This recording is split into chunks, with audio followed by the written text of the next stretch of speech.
Welcome to Legion Builds, where I guide you on how to bring your favorite fictional characters into Dungeons & Dragons. This video and all my content is made possible by my Patreon supporters, and it's dedicated to every one of you who enjoys this channel. I wouldn't do any of this without you guys, so thank you. Join the Legion today for free over on patreon.com and help decide the next new character. It's a battle of the homunculi from Full Metal Alchemist Brotherhood. It's Wrath versus Greed.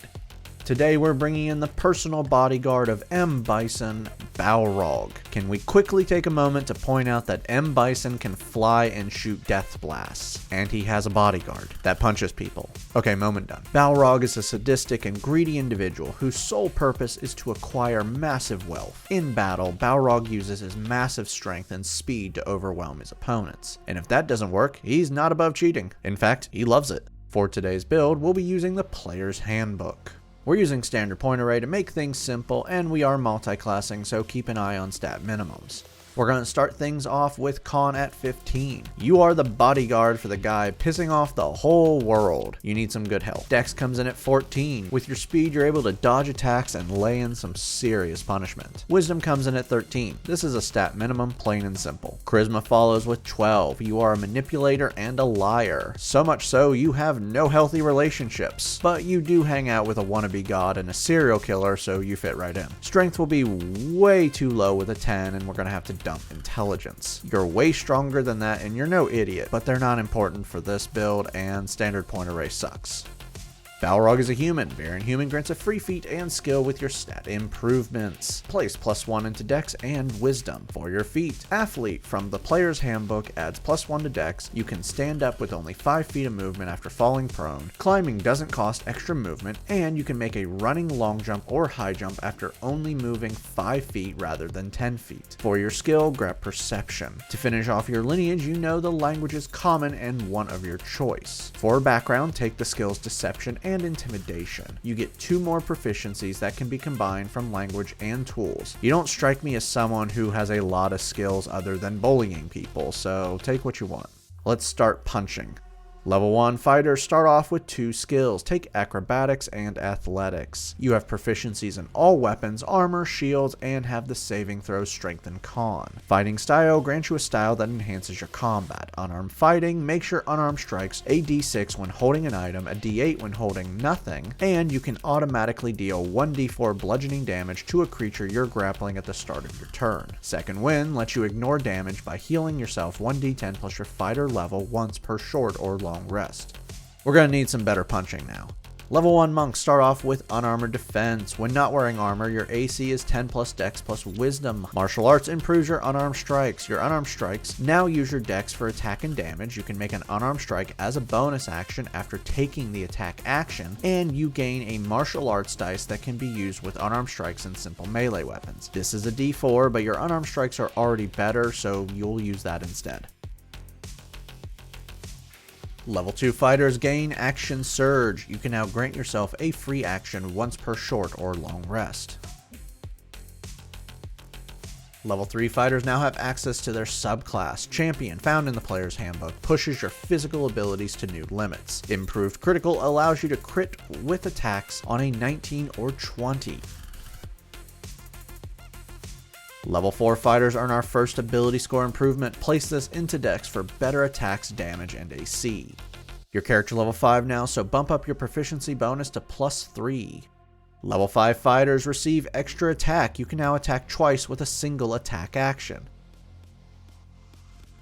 Level 2 monks gain unarmored movement. Now when not wearing armor, your movement is increased. Your total movement is now 40 feet. Key grants you key points that equal your monk level that you can spend to perform special moves, and you regain these after 30 minutes of rest. For these moves, Flurry of Blows lets you make 2 unarmed strikes with a bonus action after taking the attack action by spending 1 key point. Step of the Wind turns dash or disengage into a bonus action and doubles your jump distance for 1 key point. Patient Defense turns dodge into a bonus action for 1 key point.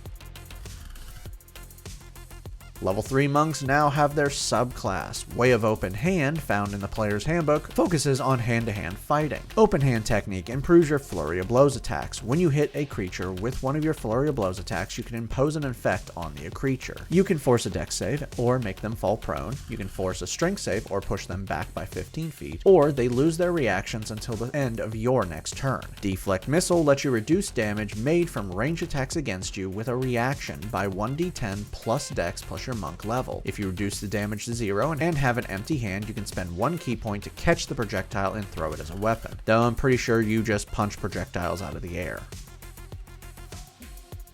Level 4 monks earn another ability score improvement, Cap Off Dex. Slow Fall lets you reduce damage you receive from falling with a reaction by 5 times your monk level. Quickened Healing lets you heal yourself by spending 2 key points and letting you roll a martial arts dice and adding your proficiency bonus. Your character level 9 now, time to bump up your proficiency again to +4. Level 5 monks receive Stunning Strike. Now when you hit a creature with an attack, you can spend 1 key point to force a con save. Should they fail, your attack has stunned them until the end of your next turn. Focus Aim lets you turn a miss into a hit by spending up to 3 key points and adding +2 per key point spent to the attack. Finally, your martial arts dice are now a d6. Level 6 monks gain Key Empowered Strikes. Your unarmed attacks are now magical. I wasn't sure if I should give you this, but you've punched divine-esque beings and massive animals, and they felt it. Yeah, you once knocked out an elephant with 1 punch. Pretty sure the laws of reality don't fully work in Street Fighter. Wholeness of Body allows you to heal yourself with an action equal to 3 times your monk level once per long rest. Finally, your unarmored movement is now 45 feet. Level 6 fighters earn another ability score improvement, Let's Grab a Feat. Durable from the player's handbook adds +1 to con, and now when you roll hit dice during a short rest, the hit dice can never be lower than twice your con modifier.